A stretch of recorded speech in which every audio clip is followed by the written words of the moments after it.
शौक है बड़ा। मुझे एक दो दिनों से थोड़ा टेंशन भी हो रहा था स्टडी रिलेटेड। मतलब स्टडी तो चाहता हूँ कि अपनी फैमिली से बात करो, उनको बताओ। मतलब यूपीएससी कोई, मेरे पापा भी बोल रहे थे कि So hello, good morning friends, welcome back to my channel. I am Ashish, and as you all know that I am preparing for UPSC, and here I am once again to tell you my another one day story. So firstly I want to start with a new quote जो कि इस generation के लिए काफ़ी important है. That is, the best time to plant a tree was 20 years ago and the second best time is now. इसका मतलब हम जो भी बच्चे सोचते हैं कि मुझे ये एक दो साल पहले ही शुरू करना चाहिए था, कुछ भी हो, स्टडी हो या यूट्यूब पे कंटेंट हो या किसी भी रिलेटेड कोई नया कोर्स ज्वाइन करना हो या कुछ भी करना हो, तो काफ़ी सारे बच्चे इस वजह से स्टार्ट नहीं करते कि अभी समय ही नहीं है. तो मैं उन सभी से कहना चाहता हूँ कि भाई आज से स्टार्ट कर दो, क्योंकि आज अगर नहीं करोगे ना, 2 साल बाद यही सोचोगे कि 2 साल पहले स्टार्ट कर दिया होता. सो स्टार्ट कर दो दोस्तों. I will guarantee you will never regret this. तो मेरे शेड्यूल पे आते हैं अभी. तो मुझे आज फंडामेंटल राइट्स, उसके fundamental duties and directive principle state policies, ये सभी मतलब फंडामेंटल राइट्स में जो जो चैप्टर्स आते हैं मुझे वो पूरे कवर करने हैं. और पॉलिटी के लिए एक ज़्यादा वेटेज का टॉपिक है, तो ये हमें काफ़ी डीप तरीके से करना पड़ेगा, क्योंकि पॉलिटी में PYQs अगर हम देखते हैं तो काफ़ी सारे क्वेश्चंस सीधे फंडामेंटल राइट्स से आ जाते हैं. So this is the one of the best chapter to gain marks in prelims. So मेरा स्टडी करने का टाइम शेड्यूल ऐसा कुछ फिक्स नहीं है. मैं बस इतने टॉपिक्स डिसाइड करता हूँ, दिन में इतने इतने टॉपिक्स करने हैं और वो मैं कंप्लीट करके सोता हूँ. सो इसी वजह से कल रात लगभग 2 बज गए थे मुझे सोने के लिए. तो सुबह 6:30 बजे उठ के मैं फिर से 7 बजे तक अपनी स्टडी को बैठ जाता हूँ. सो दोस्तों, एक ही संतरा बचा है. सो अभी थोड़ा भूख मिटाने के लिए काफ़ी nowadays संतरा is also my favorite. Summer चल रहा है और धूप भी इतनी बढ़ गई है, गर्मी इतनी बढ़ गई है. So fruits are better than ice creams. So आप इस समर में जो आइसक्रीम वगैरह खाते हैं वो हेल्थ के लिए अच्छा नहीं होता. उससे अच्छा है कि थोड़ी तरबूज खा लो या संतरा खा लो. So it is beneficial for our health.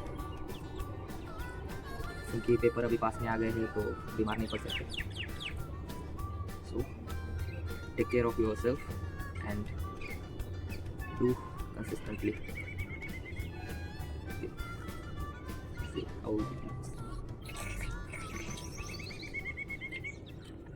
So this is how you should eat संतरा the best way. So आज का जो चैप्टर में जो भी पढ़ा है मैंने, मतलब काफ़ी इंटरेस्टिंग चैप्टर है फंडामेंटल राइट्स, जो कि हमें सोसाइटी से एक ग्राउंड रिलेटेड एकदम मजबूती से कनेक्ट करता है. हमें पता चलता है कि क्या हमारे बेसिक्स राइट्स है, जो कि गवर्नमेंट भी हमें उसको मतलब बैन नहीं कर सकती. सो एक स्ट्रक्चर पूरा समझ आ जाता है और काफ़ी हेल्प भी होती है उससे सिचुएशंस हैंडल करने में. So that's why the chapter is in our syllabus. So study करने के चक्कर में मुझे याद ही नहीं रहा कि पंछियों को दाना भी डालना था. सो हर रोज़ मैं उन्हें के लिए दाना डालता हूँ. मैंने इतना चावल उन्हीं के लिए मंगा के रखा है. सो एक मेरी बेसिक सी साइकोलॉजी है कि जितने सारे पंछी इन्वायरमेंट में रहेंगे उतने सारे पेड़ बढ़ते जाएंगे विदाउट आवर इंटरेक्शन, जो कि नेचुरल प्रोसेस है. उसी तरीके से पेड़ बढ़ते जाएंगे, क्योंकि हमें पता है कि पहले तो इंसान कभी पेड़ नहीं लगाते थे, तो पेड़ इतने सारे बढ़ते क्यों थे? क्योंकि पंछी इतने ज़्यादा रहते थे पहले कि हमको पेड़ लगाने की ज़रूरत ही नहीं थी। But now the situation is changed, पंछी कम होते जा रहे हैं। तो आप बस थोड़ा सा पानी और दाना अपने छत पे रखा करो, क्योंकि धूप बहुत बढ़ चुकी है। सो ये सब ख़त्म करने के बाद मैं फिर से अपनी स्टडी पर बैठ चुका हूँ। सो मैं बस धूप ले रहा हूँ सुबह की। मेरा बॉडी शो ऑफ करने का कोई इरादा नहीं है, क्योंकि मेरी बॉडी उतनी भी नहीं है।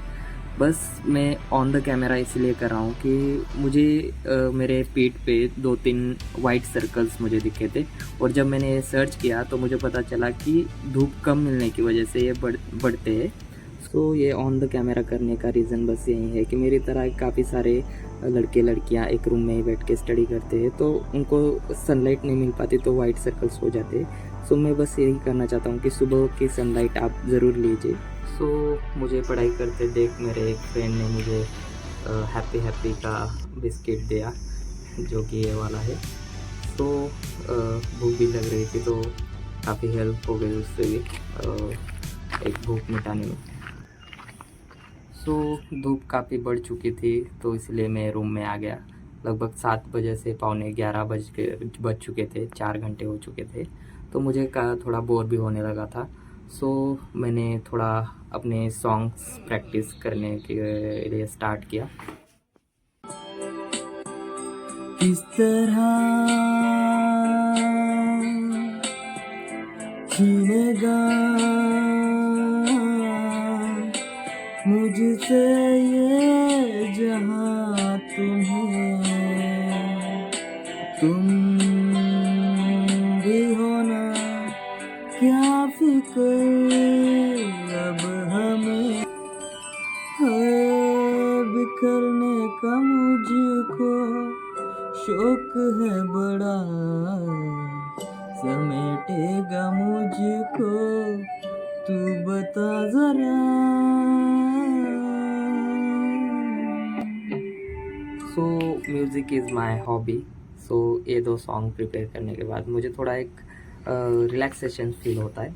12:30 बज चुके हैं, तो भूख भी बहुत लगने लगी है। जाके खाना खाएंगे पहले। लेट्स सी खाने में क्या है। Hostels, Pune university, SPPU। सो जो सबसे अच्छी चीज़ मुझे हमारी यूनिवर्सिटी की लगती है वो है काफ़ी सारी ग्रीनरी है यहाँ पे, काफ़ी सारे पेड़ है। So that is feeling very good. So जैसे कि मैं हॉस्टल में रहता हूँ, आप सभी को पता है, तो इधर ही एक मेस है हॉस्टल में। सो उधर ही मैं खाना खाता हूँ। आज पालक की सब्ज़ी थी, तो अच्छा रहता है, उतना भी ख़राब नहीं रहता। ठीक है।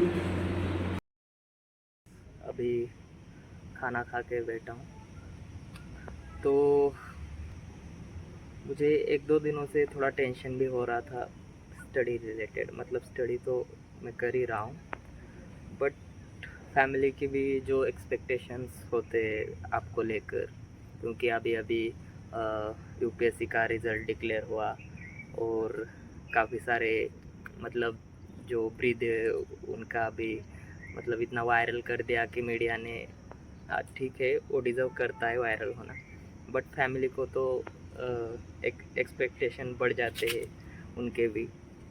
सो मेरे पापा भी बोल रहे थे कि उसने मतलब खेती करते करते कुछ वो मेंढर वेंढर चराते चराते क्लियर कर लिया, तो तुम क्यों नहीं कर सकते, ऐसा वैसा। तो हम भी मेहनत तो कर ही रहे हैं, सभी मेहनत कर रहे हैं। सो कल मैंने कॉल पे पापा से बात की, मतलब पूरे फैमिली से ही बात की, तो उनको मैं ऐसे ही बताया सिलेबस वगैरह थोड़ा बाकी है। सो इस साल अगर नहीं हुआ तो अगले साल हो जाएगा। सो वो भी समझ गए, उनको भी समझ में आता है। सो मैं सभी एस्पिरेंट से रिक्वेस्ट करना चाहता हूँ कि अपनी फैमिली से बात करो, उनको बताओ। मतलब UPSC कोई मतलब गारंटी तो हम नहीं दे सकते कि इसी साल हो जाएगा या नहीं हो जाएगा। सो आप जितना आप पेरेंट्स से बात करोगे, उनको बताओगे कि ये ऐसा ऐसा होता है, ये इतना सिलेबस रहता है, इतने बच्चे पेपर देते हैं, तो उनको भी एक आइडिया आ जाता है और दोनों को भी एक समझ आ जाता है। तो इससे रिलैक्सेशन भी मिलता है थोड़ा, माइंड को स्ट्रेस कम हो जाता है। So do that and let's go to our study. चलो अपना काम चालू करते हैं भाई। सो जैसे कि मैं तुम्हें हर बार बताता हूँ कि अगर किसी को ज़्यादा नींद आती है या ज़्यादा आलस आता है तो बेस्ट वे कि आप जितना ठंडा पानी हो सके उतने ठंडे पानी से अपना मुंह और पैर धोया करें। सो इससे एक इंस्टेंट एनर्जी आपको मिलती है। So that is very beneficial for me. So you also try, this will also benefit for you. So again fundamental chapter में मैंने काफ़ी इम्पोर्टेंट आर्टिकल्स पढ़े जो कि अपने फंडामेंटल राइट्स से रिलेटेड है, जिसमें कि 14 से 18 तक आर्टिकल्स जो एक राइट टू इक्वलिटी के रिलेटेड है, और राइट टू फ्रीडम से रिलेटेड 19 टू 22 है, और फिर 23 से 24 राइट अगेंस्ट एक्सप्लॉयटेशन से है, और right to freedom of religion उसमें 25 टू 28 तक है, और कल्चर और एजुकेशनल राइट जो कि 29 टू 30 है। इस आर्टिकल्स में भी काफ़ी सारे सब आर्टिकल्स होते हैं, वो भी पढ़ना पड़ता है। सो ये सब करके मैं फिर बाद में थोड़ा बोर हो रहा था तो बिल्ली के साथ खेलने लगा भाई। मतलब मेंटल पूरा थक जाता है तो अच्छा लगता है थोड़ा ऐसे एनिमल्स के साथ खेलने में। सो बाद में मैं थोड़ा मुँह पे पानी मार के फिर से खुद को फ्रेश किया और फिर से अगेन अपनी स्टडी को स्टार्ट किया, क्योंकि काफ़ी सारा ख़त्म करना है पोर्शन और एग्ज़ाम्स काफ़ी पास में आ गए। सो मुझे ऐसे चैप्टर स्किप नहीं करने थे। तो मेरा फंडा में यही है कि मैं पूरा सिलेबस कवर करूं और जितना हो सके मैं उतना करूं, क्योंकि अगर इस साल नहीं हुआ मेरा तो अगले साल मुझे ये रिग्रेट नहीं रहना चाहिए कि फिर से मैं बेसिक से फिर से स्टार्ट करूं। सो ये सब करते करते शाम हो चुकी थी और भूख भी काफ़ी लगने लगी थी, तो मुझे चॉकलेट मिला तो उसी पे मैंने फिर से 1-2 घंटा निकाले। मतलब लगभग अभी 6 बज चुके होंगे, 6 साढ़े 6। सो बाद में मैंने फिर से स्टार्ट किया, 1-2 घंटे फिर से किए, लगभग 8 सवा 8 बजे तक, क्योंकि बाद में मैं खाना खाने चले जाता हूँ। सो ये इतनी बड़ी आलस दे के मतलब काफ़ी पीठ भी दर्द करने लग जाती है काफ़ी समय एक ही जगह पे बैठ के, क्योंकि एक जगह पे इतना देर बैठना काफ़ी कठिन होता है विदाउट फ़ोन को टच किए, विदाउट एनी डिस्ट्रैक्शन बैठना। सो आप देख सकते हैं मतलब 8 बज चुके हैं। सो अभी खाना खाने जाना पड़ेगा, टाइम हो चुका है और पेट में कौवे भी चिल्ला रहे हैं और भूख भी काफ़ी लग चुकी है। तो ये देख सकते हैं रात काफ़ी हो चुकी है। As you know, I am in a Pune University. So this is our hostels everywhere. There are 10-12 hostels है अलग अलग। ये वाला जो मेरा हॉस्टल है G2, ये है G1, उधर है G3 and there is lot of their other numbers of hostel. So this is hostel life बस और हॉस्टल के साथ ही प्रिपरेशन करते हो तो एक क्या बोलेंगे, एक उधर ही एक ही जगह पे रहो, इधर से खाली खाना खाओ फिर अंदर चले जाओ, रूम में बैठ जाओ स्टडी करते हुए। तो अच्छा है, डिस्ट्रैक्शन कम होता है, इससे बाहर ज़्यादा नहीं जाने मिलता तो। But sometimes it feels very heavy and stressed. तो दोनों साइड से। तो अभी खाना खाने एक फ्रेंड ने बोला कि उसका टिफ़िन है, वो अभी बाहर खाना खा रहा है तो उसका टिफ़िन वेस्ट ना जाए, इसलिए मुझे बोला है मेरा टिफ़िन तू खा ले बोल के। So let's see.